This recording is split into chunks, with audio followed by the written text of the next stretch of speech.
Hello বন্ধুরা, মন্টির রান্নাঘর চ্যানেলে তোমাদের ওয়েলকাম জানাচ্ছি। চলে এসেছি আরও একটি নতুন রেসিপি নিয়ে। সামনেই তো পুজো, আর পুজো মানেই কিন্তু নতুন নতুন খাওয়া দাওয়া।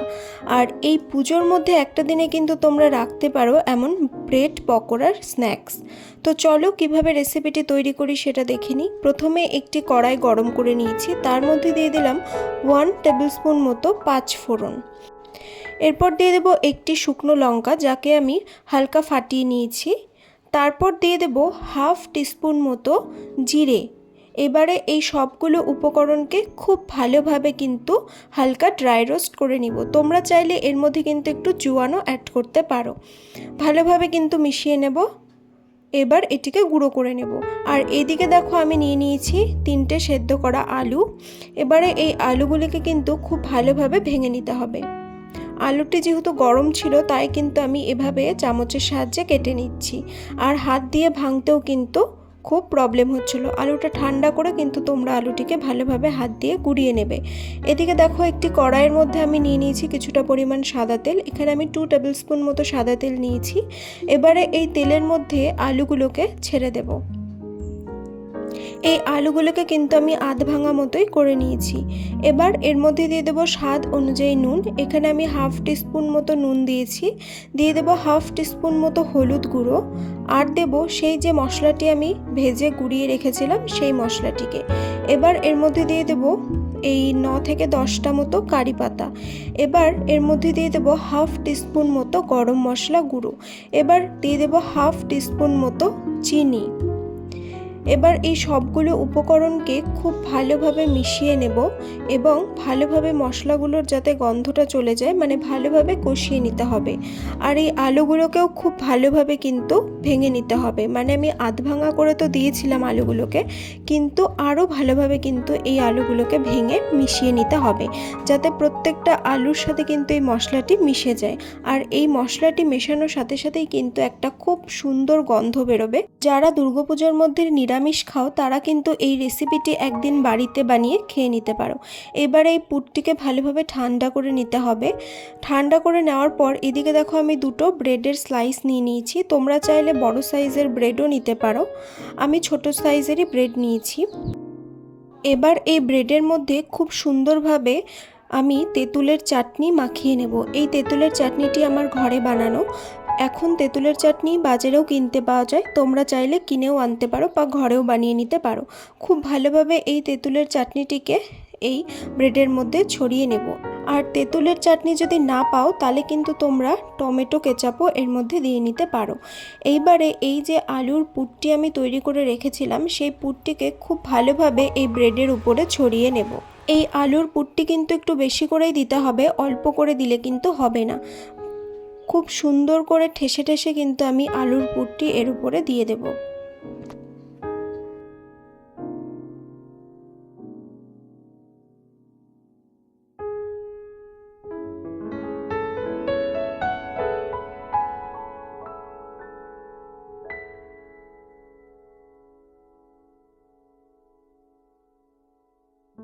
এরপর আরেকটি ব্রেডের স্লাইস নিয়েও এই তেঁতুলের চাটনিটিকে ব্রেডের উপরে ভালোভাবে ছড়িয়ে দেব।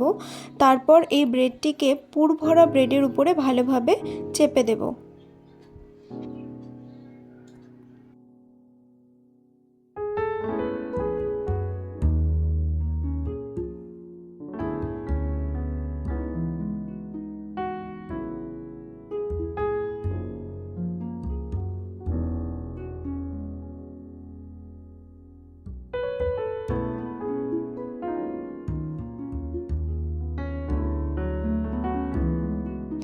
দেখো হয়ে গেল। এবারে এই ব্রেডটিকে কোনাকুনিভাবে কেটে নেব। এগুলি ভাজার পর যেহেতু সাইজে আর একটু বড় হয়ে যায়, তাই কিন্তু মানে ছোট সাইজের ব্রেড নিলে কিন্তু ভালো হয়, বা বড় সাইজের ব্রেডও তোমরা নিতে পারো, সেটি দেখতে বেশি সুন্দর লাগে। তবে ছোট সাইজের ব্রেডেও কিন্তু খুব ভালো হয়। দেখো আমি সবগুলো ব্রেড এভাবে তৈরি করে নিয়েছি। আর এই ব্রেড পকোড়া কিন্তু ভাজার জন্য একদম রেডি। এবার চলো বেসনের ব্যাটারটিকে তৈরি করে নিই। তার জন্য আমি নিয়ে নিয়েছি 2 কাপ মতো বেসন। এর মধ্যে দিয়ে দেবো 2 টেবিল স্পুন মতো চালের গুঁড়ো। দিয়ে দেব স্বাদ অনুযায়ী নুন। এখানে আমি হাফ টিস্পুন মতো নুন নিয়েছি আর হাফ টিস্পুন মতো দিয়ে দেব হলুদ গুঁড়ো। এবারে জল দিয়ে খুব ভালোভাবে কিন্তু এই বেসনটিকে মেখে নিতে হবে বা ভালোভাবে কিন্তু এই বেসনটিকে ফেটিয়ে নিতে হবে। এই বেসনের মধ্যে যাতে কোনো দানা ভাব না থাকে সেদিকে কিন্তু লক্ষ্য রাখতে হবে। আর খুব অল্প অল্প করে জল দিয়ে কিন্তু এই বেসনটিকে ফেটিয়ে নিতে হবে, যাতে এই ব্যাটারটি খুব বেশি পাতলা না হয়ে যায়, আবার খুব বেশি গাঢ়ও না থাকে।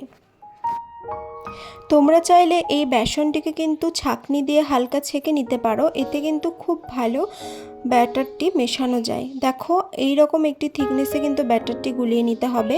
এবারে কড়াইয়ে কিছুটা পরিমাণ সাদা তেল আমি গরম করে নিয়েছি। এবার এই ব্রেডের স্লাইসগুলোকে এরকম ব্যাটারের মধ্যে চুবিয়ে আমি তেলের মধ্যে ছেড়ে দেব। আর এই সময় কিন্তু গ্যাসের ফ্লেমটিকে রাখতে হবে একবারে হাই, না হলে কিন্তু এই পাউরুটি সমস্ত তেলটিকে শুষে নেবে। খুব বেশি ব্রেড একসাথে দেব না, আমি 3টে মতো ব্রেড একসাথে দিয়ে কিন্তু ভালোভাবে ভেজে নেব।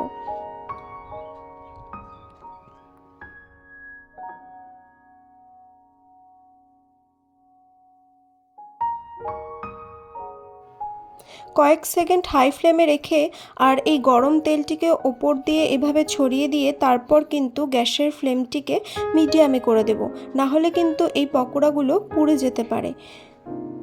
এক পিঠ ভাজা হলে অপর পিঠও উল্টে বাদামি করে কিন্তু ভেজে নিতে হবে। এই ব্রেড চপগুলো ভাজতে কিন্তু খুবই অল্প সময় লাগে। তোমরা অনায়াসেই কিন্তু এটি বাড়িতে তৈরি করে খেয়ে দেখতে পারো। দেখো একদিক কিন্তু ভাজা হয়ে গেছে, এবার আমি এটিকে উল্টে আর একদিকও হালকা ব্রাউন করে ভেজে নেব। দেখো ব্রেড পকোড়াগুলো কিন্তু একদম ভাজা হয়ে গেছে, এবার এগুলিকে নামিয়ে নিব।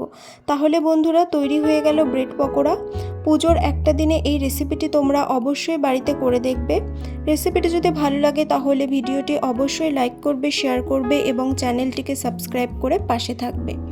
এই ব্রেড পকোড়াগুলো খেতে কিন্তু খুবই সুস্বাদু হয়।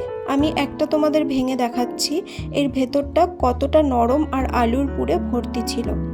তো তোমরা এভাবে একদিন করে দেখো, আশা করছি তোমাদের ভালো লাগবে। আরও নতুন নতুন রেসিপি দেখার জন্য অবশ্যই বেল আইকনটিকে প্রেস করে রাখবে। আজ তবে চলি, দেখা হবে অন্য কোনো দিন নতুন কোনো রেসিপি নিয়ে। Thank you.